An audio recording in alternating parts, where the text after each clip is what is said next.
para falar dessa aula. Vamos falar de um tema que realmente ele é muito prevalente no nosso meio, acho que todo mundo tem essa experiência, né? Então, é uma fratura extremamente comum, a fratura diafisária do fêmur no jovem, né? Esse tipo de fratura é muito relacionado aos traumas de alta energia, né? Mais comum quando a gente está falando do jovem é no sexo masculino, né? Aproximadamente 16% das expostas, aí, segundo esse trabalho aí que eu estava levantando, e é um cenário que a gente vê bastante. Nas fraturas diafisárias, o que a gente tem é que realmente o gold standard aí, o melhor método para a gente tratar esse tipo de fratura são com as hastes intramedulares, né? Hoje em dia a gente tem um bom resultado com as hastes, né? Isso tudo sempre veio muito bem, a haste, mas hoje em dia cada vez melhor, a gente consegue, com o desenvolvimento de boas hastes, a gente sempre tem bons resultados com altas taxas de consolidação, pouca taxa de complicação, enfim. Mas quando a gente está pensando numa fratura de fêmur, eventualmente a gente pode estar com alguns problemas quando a gente está tratando de uma fratura diafisária. Uma das coisas que a gente pode se deparar é com os pacientes obesos, né? A gente pode ter dificuldade de acesso quando a gente está falando da haste anterógrada normal, aqui na região do quadril, é uma dificuldade para a gente conseguir acessar essa região. Um outro problema também que a gente pode ter é a fratura da diáfise associada ao colo do fêmur, né? Isso é mais comum nos jovens mesmo.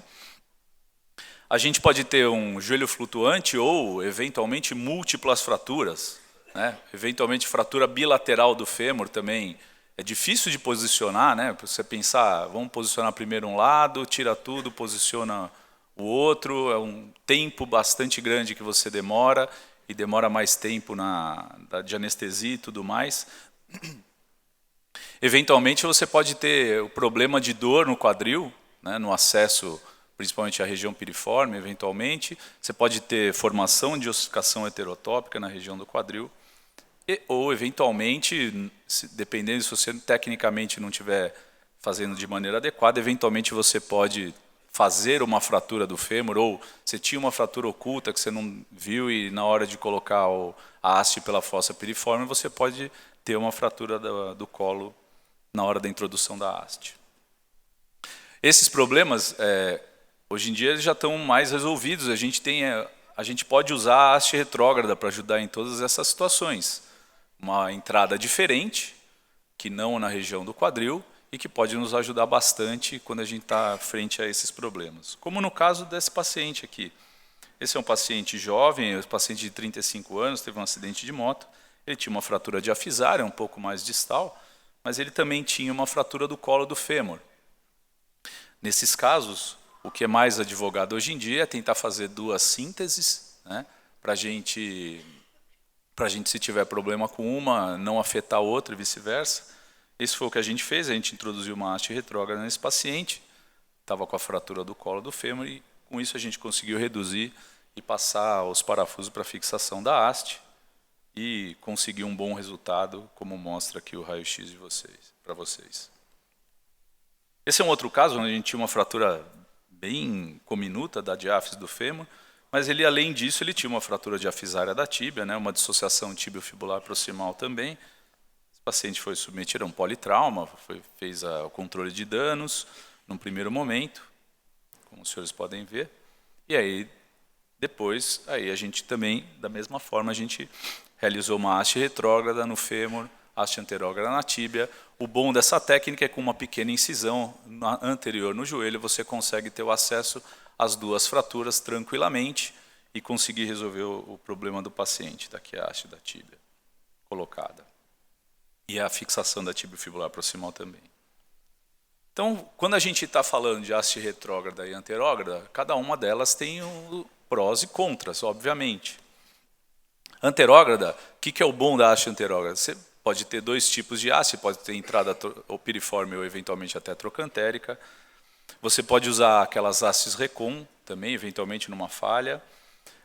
Você controla muito melhor o fragmento proximal, então as fraturas diafisárias mais proximais normalmente se beneficiam muito mais da haste anterógrada do que da retrógrada, porque a haste retrógrada você vai ficar muito próximo da sua fixação da porção distal da haste, né, e você pode usar a mesa de tração para esses pacientes, que pode te ajudar na hora de você controlar não só vário valgo, encurtamento, como até rotação.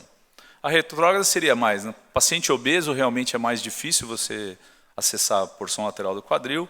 As fraturas da diáfise mais distal você controla melhor com a retrógrada, e é como eu falei, o paciente com múltipla fratura. E os contras, né? Na anterógrada você pode ter dor no quadril associada, né? Você pode ter a fratura do colo, ou quando você tem é difícil você manipular.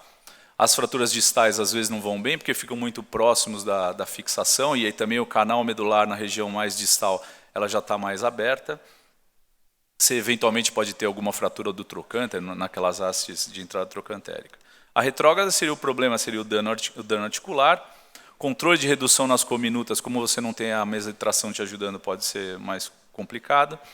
E, eventualmente, você vai ficar fresando dentro do joelho. Se você não tomar um grande cuidado, você pode lesar mais do que você deveria. E a dor no joelho está interrogada porque, eventualmente, você pode ter dor tanto na retrógrada quanto na anterógrada. E aí, o que nós temos de literatura para esses casos, né? Temos alguns trabalhos aí que eu levantei, e tem vários que mostram que o resultado final da fixação, da consolidação, eles são muito semelhantes entre os dois. Não temos grandes problemas quanto a isso. Tá? Esse artigo foi interessante porque ele pegou nos pacientes obesos e pôs anterógrada ou retrógrada, e viu que nos pacientes obesos, normalmente, se você fizer a anterógrada, você tem um maior tempo cirúrgico, maior exposição ao raio-x, e também você tem um maior tempo de consolidação para esses pacientes. Nesses conceitos correntes aí que foi no jornal da American Academy de 2009, falou que realmente o resultado é igual nos dois, mas o importante é que a técnica seja bem feita, tanto na anterógrada quanto na retrógrada, para você ter bom resultado. E esse outro trabalho que também é de 2009 interessante, que ele fez o resultado com avaliação isocinética da função do joelho, tanto nas anterógradas quanto na retrógrada, e não teve nenhuma diferença entre os dois. Então, basicamente é isso. Na verdade, o que vocês vão levar para casa disso tudo? Você tem que, primeiro, conhecer o paciente como um todo. Você não vai tratar raio-x, você vai tratar um paciente. Então, você tem que conhecer o paciente, conhecer o mecanismo de trauma, tirar uma história adequada, olhar o seu paciente, como é que ele é fisicamente, quais são as comorbidades que eles têm, e adequar o seu tratamento, né? Saber que os resultados eles são semelhantes, então, eventualmente, qualquer uma das técnicas você pode usar no tratamento da fratura diafisária. O cirurgião tem que ser familiar à técnica, você tem que saber, inclusive, o tipo de material que você está usando, com a técnica da inserção adequada, o posicionamento adequado do paciente, tanto na técnica anterógrada, retrógrada, você vai usar a mesa de tração ou não, e, principalmente, planejar. Saber olhar a fratura, estudar a fratura, para saber planejar antes de você escolher o tipo de implante que você está usando. Tá legal? Muito obrigado.